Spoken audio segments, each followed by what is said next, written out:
Kerja keras petugas kebersihan atau pasukan kuning dan juru parkir di Kota Palembang selama bulan Ramadan patut diapresiasi.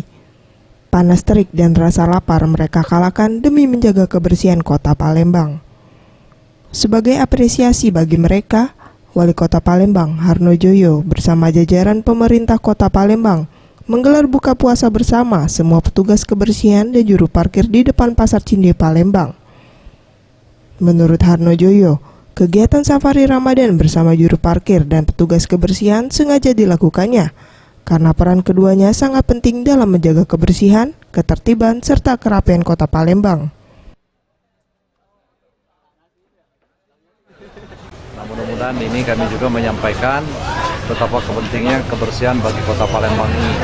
Ya, Palembang ini saat ini telah menjadi tujuan kota tempat kegiatan baik nasional maupun internasional, diantaranya kriterianya karena Palembang ini bersih, rapi, saya kira.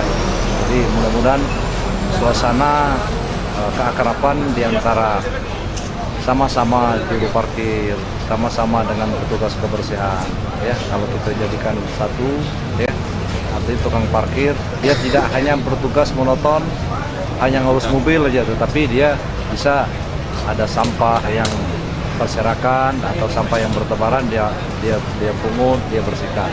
Begitu juga petugas kebersihan, tidak hanya dia membersihkan, tapi kalau ada mobil atau motor yang parkir sembarangan dia juga bisa menyampaikan.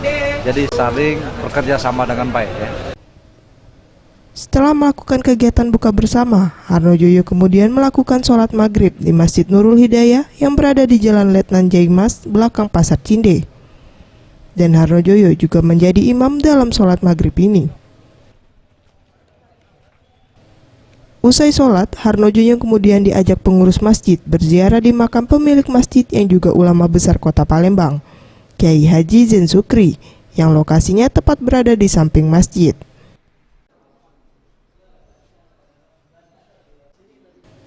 Faisal Ariantara, Sriwijaya TV.